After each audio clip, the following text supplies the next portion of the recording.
Bonjour, bonjour mes beautés, bonjour mes chéris, j'espère de tout mon cœur que vous êtes en bonne santé. Mes beautés, aujourd'hui je veux vous rappeler, pour ceux qui connaissent, mais pour ceux qui ne connaissent pas, je vais vous montrer un exercice très important pour avoir les résultats plus vite, plus durables sur la zone orbitaire, paupière supérieure, ça veut dire que la paupière qui tombe, les rides pattes doigts, les rides horizontales sur le front, tous les problèmes dans la partie supérieure du visage. Mais aussi un exercice qui va éliminer les migraines, mal de tête, beaucoup de fois les rides sur le front et tous les problèmes esthétiques qu'on a sur le visage sont accompagnés aussi avec des maux de tête, avec une mauvaise posture. Voilà, c'est un manque d'oxygénation du cerveau, un manque d'oxygénation du tissu du visage. Et tous ces problèmes qu'on peut les avoir, toutes les déformations de l'âge qu'on l'appelle, peuvent venir d'un seul problème, peuvent venir d'un seul facteur. Et cet facteur, c'est les trigger points. En fait, les trigger points qu'on a sur le crâne. Pour ça, la dépistation des trigger points, l'élimination des trigger points, c'est essentiel pour la beauté de notre visage, pour avoir des résultats stables dans le rajeunissement du visage, mais aussi pour notre santé, pour éliminer les mal de tête, les migraines et tous ces problèmes. En fait, regardez, avant de vous montrer cet exercice, on va le faire sur l'aponévrose épicrânienne. Je vais vous montrer aussi d'abord un petit... d'abord je vais vous faire entendre un petit message en fait qui me l'a laissé une de mes élèves, Ariane. Après la consultation qu'on a fait, moi je l'ai conseillé de faire quelques exercices. En faisant le webinaire sur l'aponévrose épicrânienne, elle a laissé ce petit message. Pour ça, c'est seulement 2 minutes. Je vous laisse écouter son message. Un grand merci pour tes messages. Bonsoir Dorina, un grand merci pour tes messages et les précisions que je vais bien suivre, voilà, pour l'expander sur le front et puis sur les côtés du nez, gua sha plus. Oui, je le vois très bien, l'exercice qu'on a aussi dans l'avancée pour essayer de détendre ces muscles latéraux du nez. Voilà, et en plus, oui, le taping, je le fais depuis longtemps sur le nez. Donc ça va finir par payer, je pense. Voilà, et puis je voulais partager quand même un truc extraordinaire qui m'est arrivé ce matin. C'est que hier soir, donc j'ai repris, comme tu m'avais conseillé, vraiment le lifting sans chirurgie. Et j'ai sondé, j'ai énormément de trigger points. En fait, je les avais cherchés avec les doigts, mais vraiment avec l'expander, j'en ai trouvé bien plus. Et je pensais pas que j'en avais autant, mais j'en ai partout sur le crâne. Et donc hier soir, j'ai travaillé mes trigger points sur le crâne. Après, j'ai fait en fait toute la série parce que je voulais trop tester, aller jusqu'à l'escargot, puisque quand on chauffe bien après toute la partie du crâne, mon crâne était bien chaud après avoir travaillé les trigger points, d'avoir fait les frottements. J'avais envie d'étirer tout ça. Et après, j'ai fait mon taping de front et de nez. Et vraiment, ce matin, quand je me suis réveillée, je n'avais plus de rides du lion. Quand j'ai revu les tapings et plus aucune ride sur le front. Et c'est la première fois depuis des années. Et la bonne nouvelle aussi, c'est que ça a tenu plusieurs heures ce matin. Après, je sais que j'ai le problème de la mimique. Donc j'ai bien noté que je dois mettre un tape, quoi qu'il en soit, entre mes sourcils quasiment tout le temps. Voilà, en fait, c'est un petit fragment que je voulais que vous écoutez par rapport au trigger point. Vous avez vu, en fait, Ariane, c'est une de mes élèves qui travaille déjà avec plusieurs programmes et on a des difficultés à éliminer les rides sur le front. Et là, moi, je l'ai conseillé de travailler le crâne avec le webinaire, le lifting sans chirurgie. Et vous voyez, il a travaillé et le matin déjà, le résultat, il était déjà au rendez-vous. Ça veut dire que le résultat, il était extraordinaire. Quand on a ce type de résultat, ça veut dire que quand on travaille avec une technique, avec un exercice, et on voit tout de suite un résultat, ça c'est une nouvelle extraordinaire, même si cet résultat va être seulement pour quelques heures, même si cet résultat c'est pas encore durable, pour nous c'est le message le plus important. Première, ça veut dire que le corps réagit à notre technique, ça veut dire que la technique est bien pour nous. Et le corps réagit, ça veut dire que le corps a compris le message. Et ça veut dire encore que le corps a les ressources pour refaire ce tissu. Quand le résultat, ça dure quelques heures ou quelques jours, ça veut dire simplement qu'on doit la répéter. Répéter pendant une période de temps, jusqu'au moment où cette information va s'installer dans notre cerveau, parce que la partie du cerveau qui est responsable de ces muscles du front, il va prendre en considération ce que nous fait, il va comprendre le message va s'enregistrer dans la mémoire musculaire, et là on va avoir un résultat durable pendant des années et des années. Important, comme a dit Ariane dans le message, de travailler la mimique, parce que les filles, en fait, le front, pour vous dire un petit secret, c'est l'endroit le plus facile à travailler et le plus vite à éliminer les rides du front. Sauf que le problème est que nous, on a des patterns. Des patterns, ça veut dire des mouvements, des mimiques, voilà, de froncer tout le temps le front pendant qu'on parle.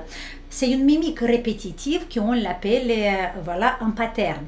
Et quand on fait un mouvement répétitif beaucoup de fois, contracté, à un moment donné, la partie du cerveau qui est responsable de cet endroit, il va dire c'est bon, là je peux plus tenir cet endroit en contrôle, et alors va se créer une amnésie sensorimotrice qu'on l'appelle en médecine. Et cette amnésie sensorimotrice, c'est comme le cerveau a oublié de cette partie, a oublié de gérer cette partie de notre visage. Et pour ça, on a des rides qui s'installent, et pour ça qu'on a une tension chronique dans les muscles. Voilà, en travaillant avec le taping et en travaillant avec le webinaire sur l'aponévrose épicrânienne, dans laquelle on fait le travail, l'exercice que je vais vous montrer ici, on peut avoir des résultats durables sur le front. En fait, l'exercice d'aujourd'hui, je vais vous montrer d'abord vite fait, comme ça vous allez être...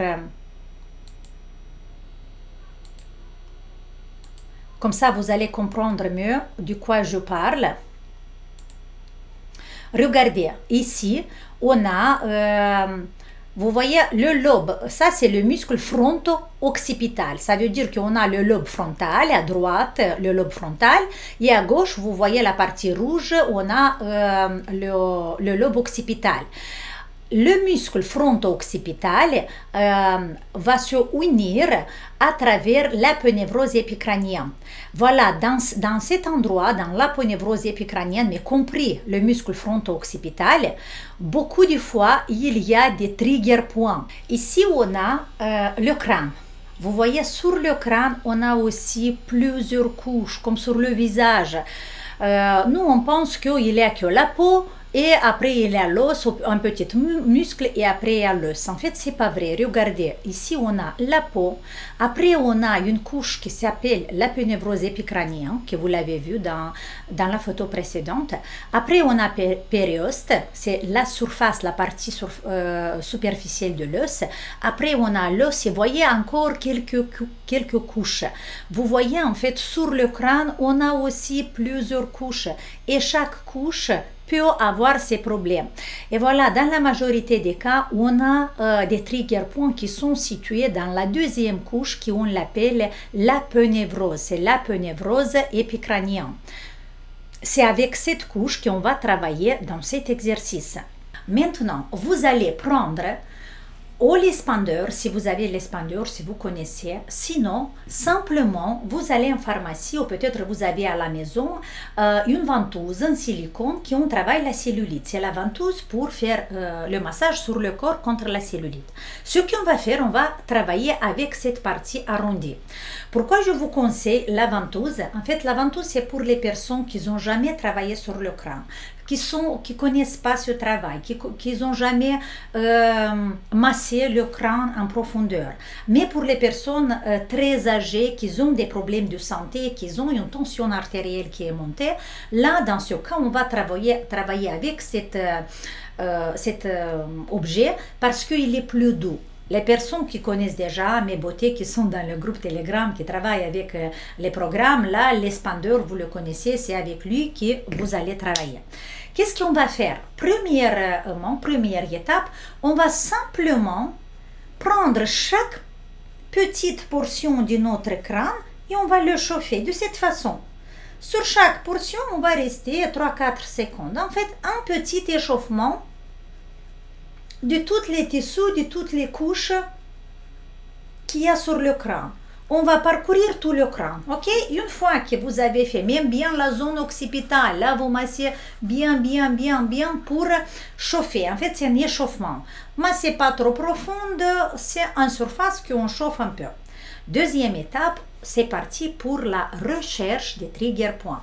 Vous avez entendu Ariane dans son message, elle a dit que quand j'ai fait cette recherche avec les doigts sur le crâne, j'ai trouvé seulement quelques trigger points. Ça veut dire qu'avec les doigts, on ne peut pas vraiment aller en profondeur, sentir et dépister les trigger points. Si vous allez prendre la ventouse ou si vous allez prendre l'expander, qu'est-ce que vous allez faire? Avec le coude sur votre genou ou sur la chaise, vous allez appuyer en faisant des mouvements circulaires, mais appuyer en profondeur sur toute la surface de la tête. Cette fois, c'est comme un massage profond qu'on va le faire, mais très lent.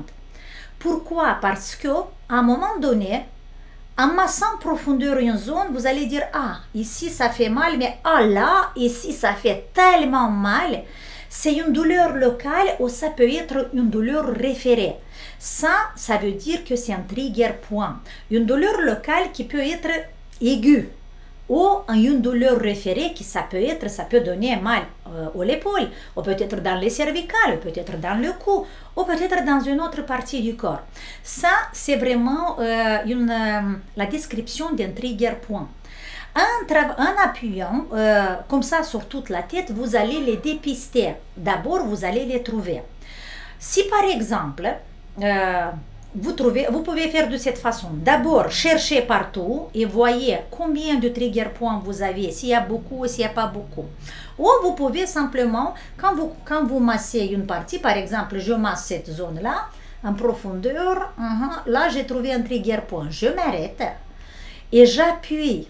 Comment j'appuie? Ça veut dire que je garde la ventouse sur la tête, mais avec le poids de ma tête, je veux la poser sur ma main parce que mon coude il est sur le genou. Et tout le poids de la tête va rester sur ma ventouse. Si on voit qu'on peut appuyer encore plus, si la douleur est supportable, je vais appuyer encore plus. Et je vais faire des petites vibrations, environ 30 secondes, maximum 2 minutes. 30 secondes, maximum 2 minutes sur un trigger point. On ne doit jamais dépasser 2 minutes environ parce que sinon on peut réveiller une réaction de notre corps de se contracter encore plus cet endroit. Pour ça, on va respecter. Si vous travaillez la première fois, faites 30 secondes sur chaque trigger point, ça va être suffisamment. Après qu'on a travaillé 30 secondes, on peut appuyer, on peut vibrer un peu, mais on ne bouge pas avec la ventouse, c'est seulement vibrer. Et à la fin, on peut étirer un peu cet endroit. Ça veut dire écarter un tout petit peu les tissus qui sont dans cet endroit. Et après, c'est parti, on cherche ailleurs. J'appuie profondément, voilà, je masse, je trouve une autre. Je m'arrête, je fais 30 secondes, au maximum 2 minutes avec la même technique. Mes beautés, quand vous allez libérer votre tête, votre crâne de trigger point, vous allez voir qu'il y aura une amélioration même sur la posture. Pourquoi? Parce qu'un trigger point, c'est une tension très forte dans un muscle et à travers les fascias musculaires, nos muscles se réunissent toujours avec les autres muscles. Là, à travers les fascias, on va avoir cette tension qui va passer à notre muscle. Et on peut avoir des douleurs au niveau du cou. On peut avoir des tensions au niveau du cou qui vient d'un trigger point qui est sur la tête. Ok? On a parlé déjà beaucoup du fois des trigger points, mais je vous rappelle à chaque fois parce que ça, c'est un exercice qui doit le faire tout le monde.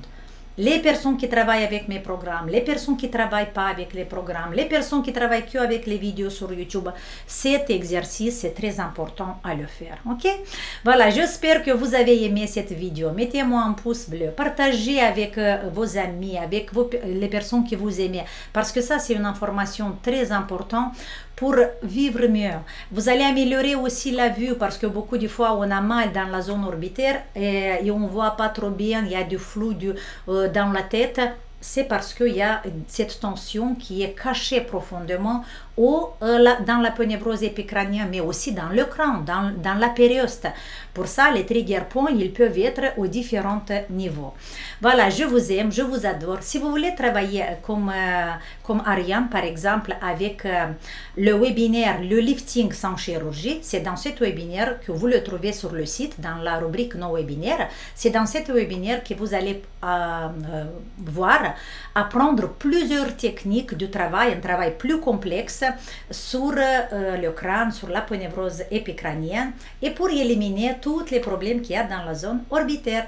Je vous aime, je vous adore et on se voit dans la prochaine vidéo. Ciao!